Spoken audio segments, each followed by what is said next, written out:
Só a Celane mesmo vai conseguir fazer com que minhas referências bibliográficas se personificassem todas no mesmo ambiente, na mesma... Boa tarde para todo mundo. Em primeiro lugar, eu gostaria de parabenizar a aniversariante, a quem até hoje não aprendi como chamar.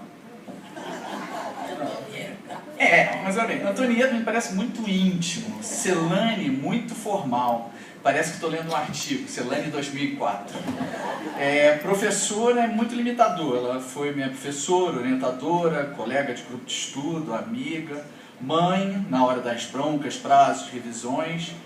Vó, não, muito nova para ser vó, pelo menos minha avó. Mas em todas essas maneiras de chamar, está embutido um carinho enorme, um sentimento de gratidão inesgotável. Então, além dos parabéns, obrigado. Quem me conhece um pouquinho sabe que a formalidade dos meios acadêmicos não me cai muito bem. E acho que, na minha impressão, essa era a grande preocupação da Celane na minha defesa de doutorado. Que foi engraçada, mas correu tudo bem.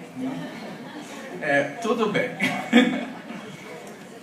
Se eu estivesse aqui apenas para falar sobre o meu capítulo do livro, nenhum de vocês me veria lendo. Me sentiria bem à vontade. Mas hoje venho apresentar o trabalho de duas amigas com quem compartilhei parte do meu doutorado. As professoras doutoras Luciane Alvarelli e Tassiana Coelho. Eu chamo de professora só por formalidade, tá? Assim a responsabilidade é completamente diferente. Gostaria de agradecer em meu nome, em nome das minhas amigas, a professora Leila Bárbara e a Paula Zundi, professora Paula Zundi, o convite que nos foi feito de participar desse livro e com ele homenagear aquela em que nossas vidas tanto representou. Além de termos professora Luciane, Tassiane e eu, em algum momento dos nossos estudos, uma orientadora em comum, quer no mestrado ou doutorado, partilhamos ainda hoje, terminado esse contato, o interesse ou até mesmo a preocupação com a formação do professor.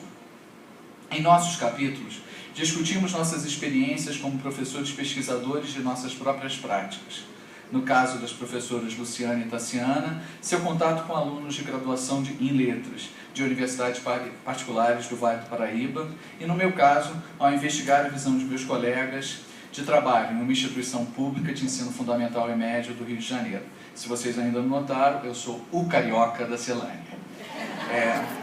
A professora Luciane... Não, esquece ele. Você está me magoando.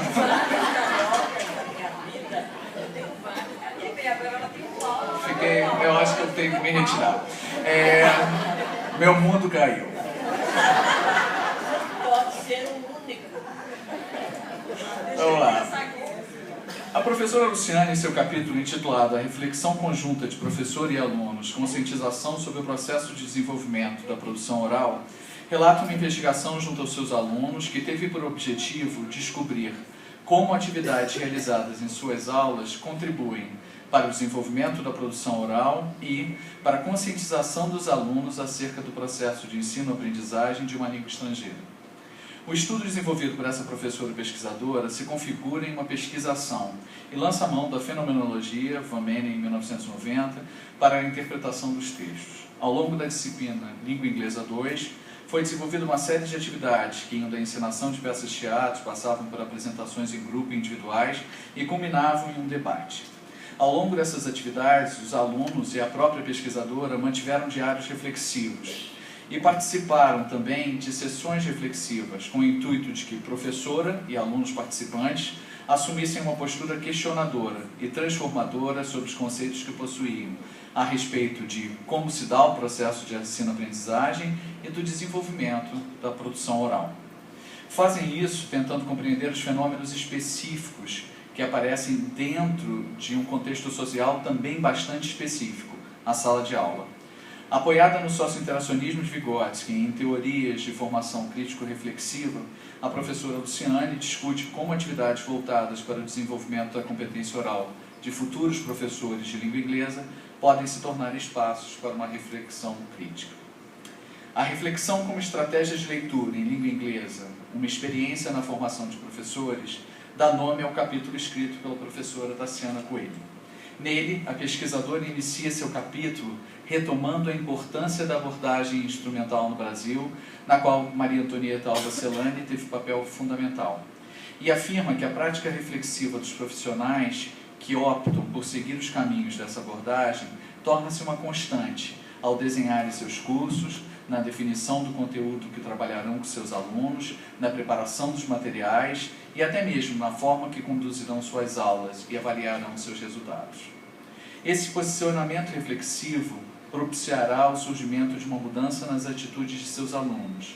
Esses tendem a se tornar igualmente reflexivos, pois passam a examinar seus próprios processos de ensino-aprendizagem. A pesquisa da professora Tassiana Coelho busca responder 3 questões norteadoras sobre a forma como estudantes do primeiro ano de letras se caracterizam como aprendizes de língua, antes e após o processo de conscientização para o uso de estratégias de leitura. De que forma as sessões reflexivas influenciam os estudantes nesse processo de conscientização? E, finalmente, como avaliam o papel da reflexão para a sua aprendizagem dessa língua estrangeira?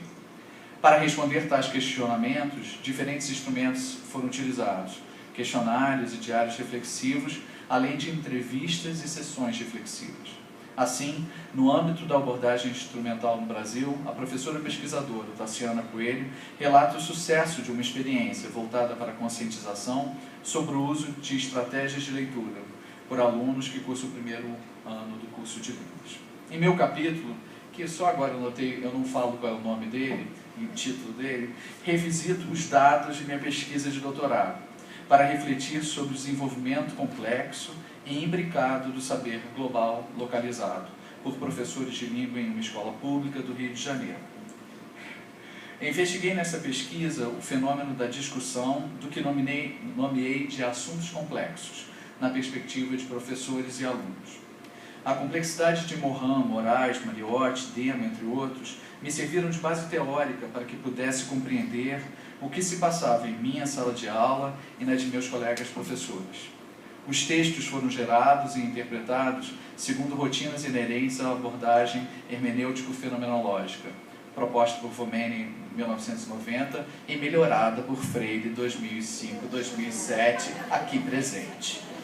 A formação do professor surge como um desdobramento de meu estudo, e a importância no desenvolvimento de um saber global localizado me levou a perceber toda a complexidade nele presente.